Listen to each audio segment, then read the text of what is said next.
What is up, you guys? Sesma coming at you here with an updated deck profile on my Paleo Frog deck.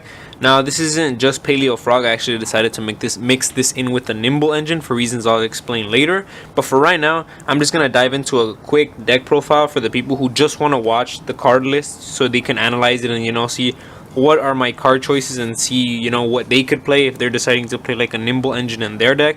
So please take this deck profile, or take these card choices as a sample for your own deck. These aren't set in stone. You can play whatever you feel comfortable playing, whatever you feel is best for your deck. These are my choices. They don't have to affect you in any way.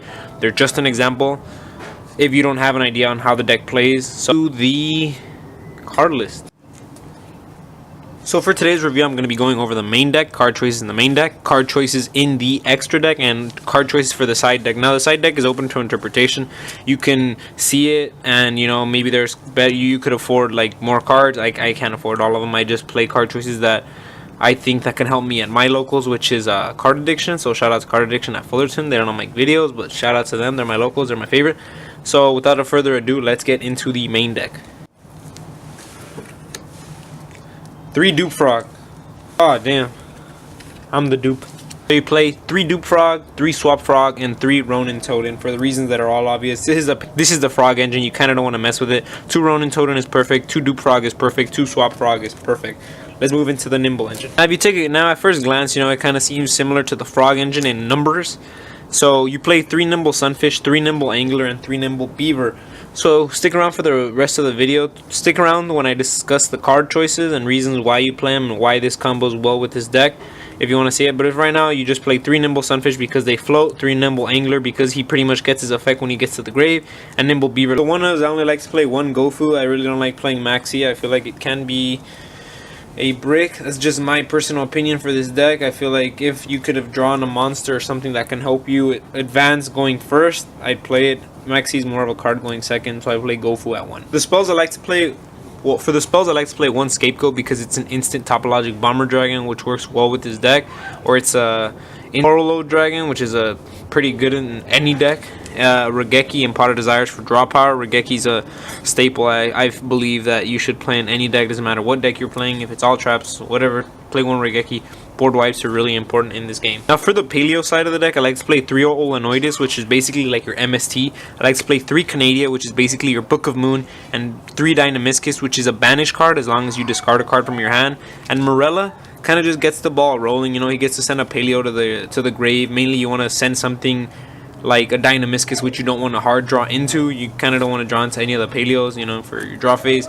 But still, Morella just kind of gets the ball rolling. It's open to you if you guys want to play him at 2. I'd probably take out a card from not the Paleo engine because it is in the small number, but still, like a Morella kind of gets your ball rolling. I would play it at 2, but I feel comfortable with it playing at 1. So that's the Paleo engine, guys. For the remainder of the trap lineup, I like to play 3 Reckless Greed because it is trap power and it does trigger your Paleos. 2 Wabaku just to protect those monsters. 1 Compulsory Evacuation Device because it's secret and obviously it's absolutely gorgeous. 2 Solemn Strikes and 1 Solemn Warning, which completes the Solemn Brigade, bringing this whole deck at a total of 40 cards. I feel very comfortable with the 40 card list. At this moment, I really wouldn't switch anything. I feel it does pretty good. And if there's any card choices you'd like to take, maybe you could take out a Solemn Strike, maybe you could take out a Warning, and put cards that you'd like. I tested out Sorrento Tribute. I really didn't like it for this deck. But Wabaku is an MVP, and I wish they would have made it in at least a secret for Joey's World. But just a complaint. So let's move on to the extra deck. Scapegoat tokens. For the Link lineup, it actually seems pretty heavy, and for it being Paleo, but I like to play Borlo Dragon, Topologic Bomber Dragon, Link Spider, Proxy Dragon, Double Miss Starboy, and 1 Deco Talker. Deco Talker because he's instantly made with Gofu. Borlo Dragon can instantly be made with Scapegoat and any of the Nimble monsters because they do special summon themselves relatively easy. Topologic Bomber Dragon is again made by Scapegoat, and if you trigger any of the Paleo's effect, you can keep blowing the field over and over and they're unaffected by it. So Topologic Bomber is a personal choice of mine, and he is 3000 and does damage. So those are just my Link monsters. Leave them how you want to move them, you can move them how you want to. XC lineup, I like to play 1 Ronin, 3 Totally Awesome, 1 Sky Cavalry Centuria, 1 Phantom Knight, 1 the Phantom Knight Cursed Javelin, 1 Anomalicarus, and 1 Opabina. Opabina lets you use the traps in your hand. Anomalicarus is like a Dryden on steroids. The Phantom Knight of Cursed Javelin just reduces anything to 0 and just beats over it. Sky Centuria is basically just to get rid of any problematic boss monsters. You do take damage though. Totally awesome because he's the main part of the deck, and Ronin because you can do some funny shenanigans using both Nimble beavers. So there you go, there you guys have it. The monster proportion of the side deck, I like to play 2 Gamma Seals because they are water and they are the weakest part. Like, they are the weakest kaiju, so they're the easiest thing to beat over. You know, unfortunately, if at least Totally Awesome was at least 2300, you could at least make it and beat over a Gamma Seal, which would have been awesome. 2 Ghost Ogre for any, you know, it's a great card versus Spiral, so why not? Those are the 4 monsters I play. Let's move on to the spells. For the spell part of my side deck, I like to play 3 System Downs because ABC does give me lots of trouble with his deck. I like to play Cosmic Cyclone because banishing those Invoke True Draco players' spell cards is very beneficial. Not only for that, but also for Pendulum and Spell Shattering Arrow because it's kind of hard with this deck to keep up with Pendulum and the grind game that it has. Not just that, but its consistency and blowing up their scales is it's pretty good if you ask me. So 3 System Downs, 2 Cosmic Cyclones, 2 Spell Shattering Arrows. These are cards I always think on maining, but I feel like playing just a pure Paleo version just isn't my thing. I like to play more of an aggressive game. So I don't play D-Berries in the main deck or Anti-Spell Fragrance, even though they are good. I choose them to play more as a side card because D-Barrier does trigger your Paleos in the grave, and Anti-Spell Fragrance is a powerful card, but I feel like they can do more damage going first instead of, you know, opening them and going second, you know, first game. So going game 2, if you lose, you side these in. They're a very strong card because you have an idea of what your opponent is playing, and Anti-Spell Fragrance doesn't necessarily kill every deck, so better off to side in. So if you stay to this part of the video, you're probably, you know, interested in playing the deck, so you want to see some good opening cards. You'd like to see some things that the reasons I play the cards I play in this deck. That's the part we're going to get into now. If you made it this far, pat yourself on the back. It's been about, I don't know how long, but you've made it this far. Thank you for watching. Appreciate you guys. You know, leave a like, comment, subscribe if you'd like to see more future videos. I am trying to get this channel up and going. I just had problems with school. So if you guys have any profiles you'd like to see, anything you'd like to get my opinion on, I'd be more than happy to share it. Leave a question, like, comment, subscribe. I do read them. I appreciate every single one of you guys. We're at 28 subscribers. If we can boost that up before the new year, maybe we can get to 50. I don't know. I'd really appreciate it. It would motivate me to make more videos and, you know, just communicate with you guys. So thank you for watching this far. Let's get into why some of the card choices I play. Now, opening Swap Frog and Nimble Angler is absolutely bonkers because you can special summon the Swap Frog and the Nimble Angler's effect triggers. Now, if you don't know what Nimble Angler's effect is that's funny. If you don't know what his effect is, it's that it special summons 2 Nimble monsters from your deck, 2 level 3 or lowers, which is basically all of them. What you kind of usually want to what you usually want to do is make 2 Nimble Beavers or a Nimble Sunfish. You know, you could just these 2 cards, you're kind of guaranteed. If your opponent doesn't interrupt and you're going first, you could make a it's easy. You can instantly make a Miss Starboy and a Totally Awesome, which is pretty good. So, you know, the whole point of the Paleo deck is to kind of make that already. So if you can make it quicker, why not play the Nimble engine? They are cheaper.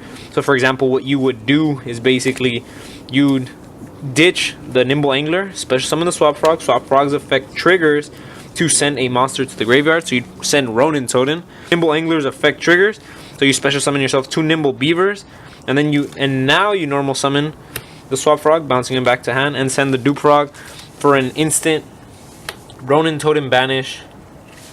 And now you have 4 monsters on the field.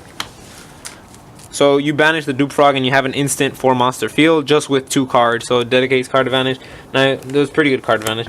So you use the 2 Nimble Beavers to make a Miss Starboy and the 2 Ronin Totems to make and Totally Awesome. So good card combo. That's in my personal opinion. I feel like the Nimble engine kind of just helps the Frog engine a little bit more. You know, you want to make those Miss Starboys and you want to get those frogs in the grave, and you know, some of the Paleo traps actually benefit from having the Nimble Anglers, and this is the next 2 card thing that could benefit you greatly. So let's get into it. This 2 card combo is basically you're gonna have your Paleozoic Dynamiscus set and you're gonna have a Nimble Angler in hand. This can be towards like the middle of the duel or towards the beginning of the duel, you know, so you play more monsters because you will open up with them more often. So having Nimble Anglers a pretty standard thing to have in your hand, you know. So you activate Dynamiscus effect, you have to discard 1 card from your hand, so you discard the Nimble Angler. Once the Nimble Angler is discarded, Once the Nimble Angler is discarded, you can special summon 2 monsters from your deck.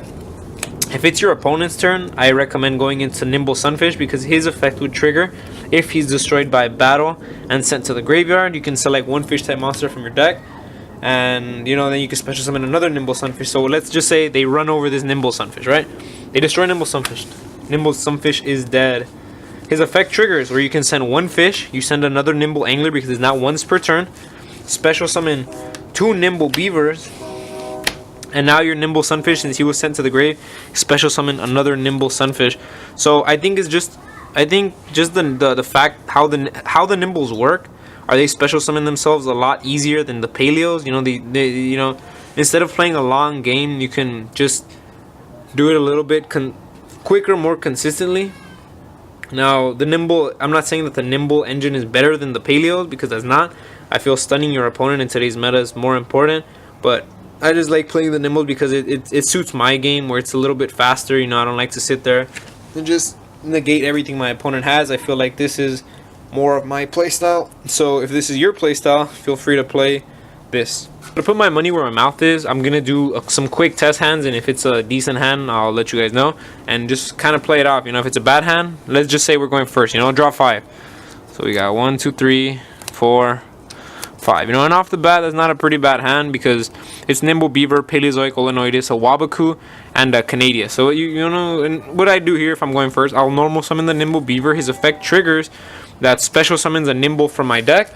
So obviously, since you're going first, you want to go for Nimble Sunfish, because when he is destroyed, you'll be able to send your Nimble Angler, which will trigger, and then get more Nimble Beavers or more Nimble Sunfishes, and Nimble Sunfish will replace itself. So off to the bat, you got something good right there, and you could just set these 4. Wabaku would protect your Nimble Beaver.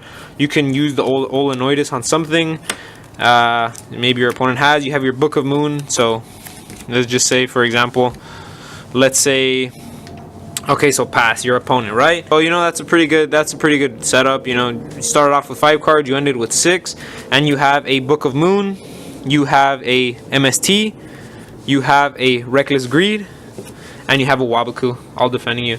And then maybe next turn, let's see what we would have drawn. Another Reckless Greed. Let's see, we activate Reckless Greed. So more Nimble stuff. Not too shabby if I do say so myself. If they do destroy the Nimble Sunfish, it does trigger and you do get to make some more plays. So let's do it again. Round 2. Let's see what we get. Let's say we're going first again. 1, 2, 3, 4, 5. Okay, cool. So this isn't a too shabby hand. It's actually a pretty good hand. You'll special summon Swap Frog by discarding 1 Dupe Frog, activating his effect to send 1 monster to 1 Aqua monster. So you'll send Ronin Totem. You'll normally bounce back your Swap Frog to hand to normal summon him again, or you could again special summon him for the other Swap Frog, but you always want to keep that for later. So use normal summon him, and I'll usually what I'll do is I'll send a Ronin Totem because I don't want to draw them again. So sending Ronin Totem, banish 1 Dupe Frog, special summon a Ronin Totem, and you instantly have access to really awesome with 2 Xyz material. And your hand is still pretty set. You have a Regeki, set that for now. Get your plays rolling later. Now, in my opinion, whenever I use Totally Awesome's effect to send a monster to the grave to detach a material and special summon a frog from the deck, I usually go for Swap Frog, because what I'll usually do is I'll detach the Ronin Totem and special summon the Swap Frog, because that would trigger his effect to send another frog to the grave, which I'll normally send Dupe Frog. So that kind of, if Totally Awesome is destroyed, I do get to add a monster to my hand. So I'll probably add a Swap Frog or something on those lines, and you have Totally Awesome coming back next turn. So it's kind of more along the lines of, if they destroy my Totally Awesome, I can probably come back for this, which most likely they will, because he is sitting at 2200. But that's the problems when you play Paleo. So you have Regeki in hand, you can come back later. One final test hand coming up. So let's do one final quick test hand. Let's see what we can get. Hopefully we don't break. Let's go. 2, 3, 4, 5. Okay, cool. So this isn't too bad of a hand. You can play it risky with Pot of Desire starting off right away. But what I would like to do is I'll special summon a Swap Frog by sending 1 Swap Frog, and then I'll be able to send a Ronin Totem again. So I'll send Ronin Totem, activate Ronin Totem effect, special summon Ronin Totem, banish Swap Frog, Bounce Swap Frog back to hand. Normal summon Swap Frog. Activate Swap Frog effect. Pitch a Dupe Frog. Now I will totally awesome. And now I have 3 cards in hand. Now what you can kind of do here, you'll most likely use Pot of Desires. Now the reason you want to use Pot of Desires after doing all that is because you don't want to use it too soon, because you could banish some of your frogs, you know. So that isn't too good. Pot of Desires is a card I'm really skeptical on using sometimes, but this deck does special summon, and Pot of Desires is one of the only cards that lets you draw without having a setback of, you know, like just banishing your entire hand if you lose or no special summoning. So that's why I kind of like Pot of Desires, but at the same time it's kind of risky to use early in the game. But doing, you know, getting rid of your hand first, getting rid of frogs first in your hand before activating Pot of Desires, always effective, because you won't banish. You will have some frogs in the grave, and just looking at the ones I have right now, I have 4 frogs played, so I can make it totally awesome next turn. So thank you guys for watching. I really appreciate it. Thank you. Leave a like, comment, subscribe. Again, I know I keep saying that, but I really want this channel to grow. I really want to get involved within this community. I really want to keep making videos, and this Paleo deck is one I just really wanted to share with you guys because it is different from what other like Paleo players are playing. I'm not necessarily saying what they're playing is bad, but I feel like this Nimble engine or this Nimble way of playing the deck is pretty fun. It is more spam.